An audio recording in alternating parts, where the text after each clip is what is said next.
or giving up my vast knowledge so you may understand games a bit better. There's no easy way to say this game is just meh, and not the okay kind of meh, the kind of meh that's okay with being so mediocre, and even then, find ways to be not interesting.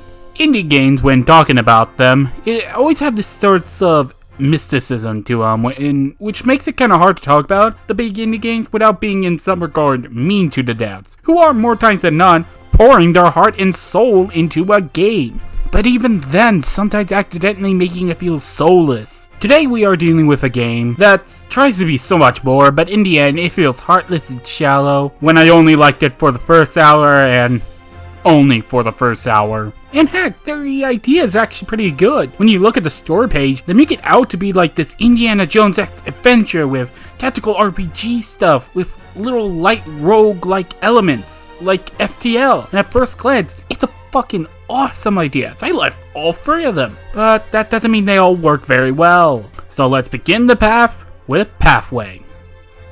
God, that joke's stupid. The game begins off with an adventure to choose, which there's only one, and a character selection. And no, there is no character background, which would have been really nice. The characters look very interesting, which would have made the journey far more palatable than literally nothing that we've been given on the characters. As I decided to make use of only 3 characters and a 4th one later, which I tried to make up a story for him, but eh. And I thought making up a story for all these characters would be interesting, so here goes. First off, we had Omar, the Prince of Rifles and Golf, because the Prince of Tennis was already taken. He comes from a family of good marksmanship with rifles, but one day during his training he accidentally killed his best friend, who was an incredible repairman, and he vowed to carry on his legacy by learning how to repair stuff, just literally anything. And also kind of has a death wish, which also kind of goes into his blaze of glory thing, where he will always charge into battle, but he will never lose, because he's overpowered. Natalia is a medic who's always looking to heal everyone quickly as possible, as she's also ready to vaporize a guy with her magic gun that she found off a dead Nazi's corpse. She used to have a pistol, but they were never as cool as a sci-fi gun.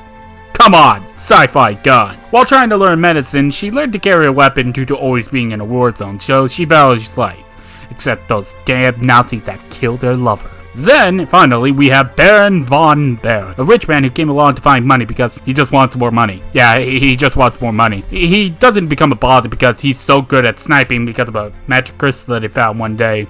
Yeah, he's weird like that. He actually got kicked out of his country because he was against the Nazis, but it doesn't really matter to him because as long as he has the money, he's fine. Yeah, I know that's the lamest backstory, but come on, you try making up cool backstories for characters. Yeah, like that cool story?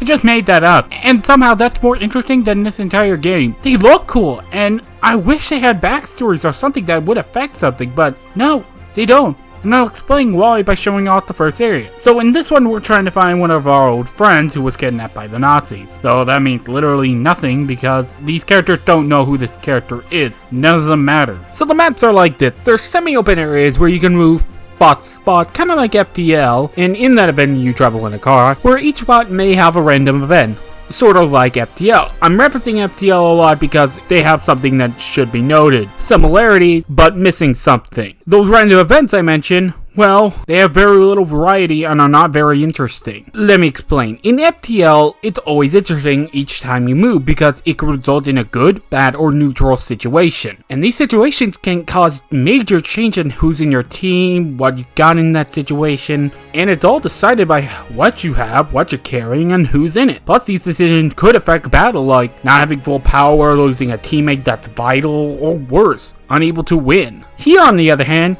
you might get a chance to counter and they usually end up positive. There's never a real situation where you're put into a bad place and left hemorrhaging. In most situations, you are just winning. Most fights, it never becomes an issue. And actually, let's talk about the combat. Combat is a standard affair RTS where you and your squad are placed into an arena that's either sometimes decently sized to too big for its own good, and it makes fights go on for way too long, longer than they should have, in all honesty, since everyone moves in weird ways, and sometimes outright stupid. So okay, they will either go up to you trying to shoot you down, which makes no sense because sometimes the distance is better, but at times they will run away and it gets annoying to just chase after them. So, how does this game work? Well, every place has an area that you can go to. Yeah, no shit. but each area has a basic determination of what's around it. Like some areas have a place where you can duck behind cover, where you'll be less likely to get shot at, or full cover, where you'll basically can't get shot. Though strangely enough, this affects your shot rate for some reason.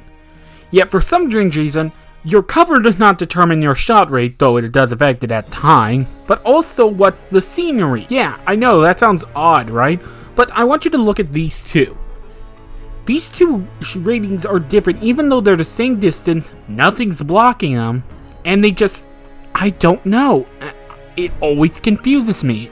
Though then again, these chances don't really matter when most foes can hardly hurt you and you can easily overpower them. And I say easily overpower. So why even care much about the foes to begin with when most fights are a joke? I'm sure you don't know everything at first and so you might struggle, but that will soon pass when you get loot off some court. So it actually goes downhill.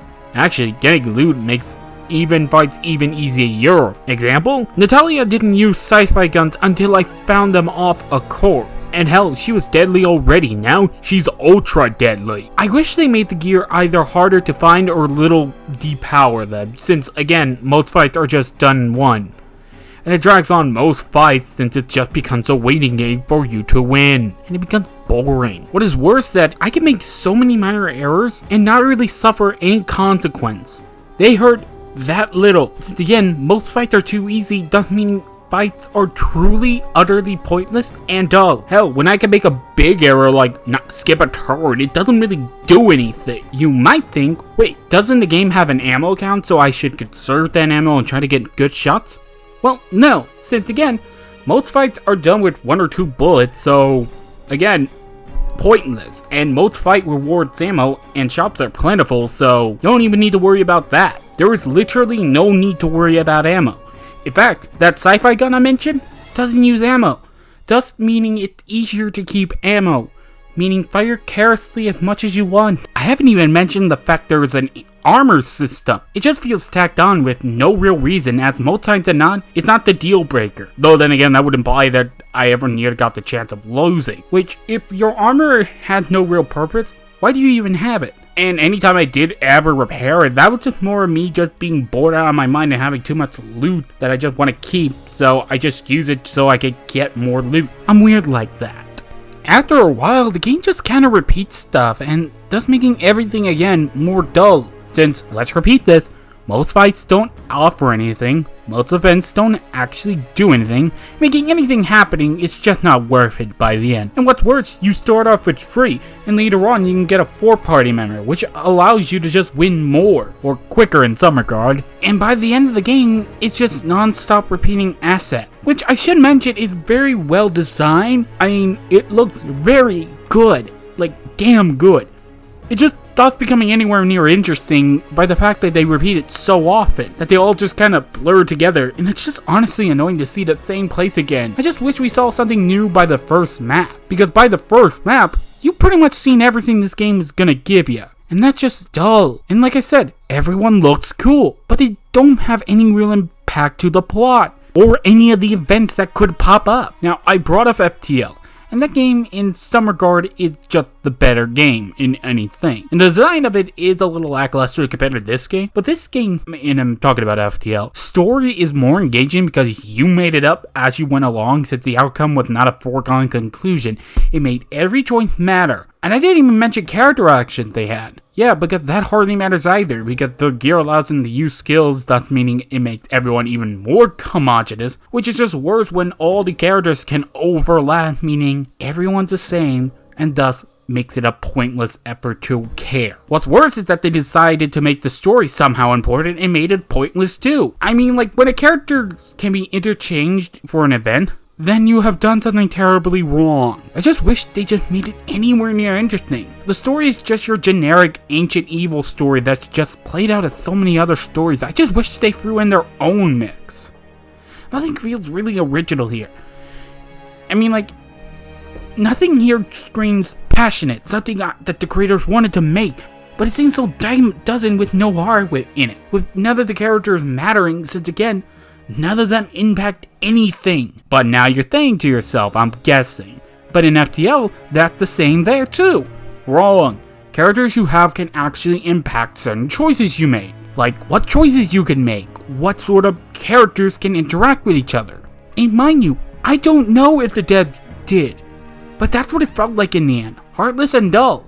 And I genuinely feel sad for the devs, who actually went out of their way to try to fix the game on multiple occasions. And they fail. That's just tragic. I said I enjoyed the game in the first hour. That was again because it was all new to me and made it all feel cool. But after replaying it, it showed me the real kind of issue this game truly suffers from. Lack of consequences. The game never punishes a playstyle. The game never forces you to make plays that are defensive or make plays that are anything interesting. It never puts you down. It says, how are you going to handle this? I gotta talk about one more thing here by the end. This script was the easiest thing I've ever wrote for this entire series I make. That's not easy to say. This video was just not that interesting. Hell, I don't even feel like editing. That's how boring it was. There's also the music, and I forgot to add that at the end, my bad. It's alright, I don't remember it. It did its job. It fit. So, let's answer the question. Do I recommend this game? No. Just go play FTL. That game's far more interesting.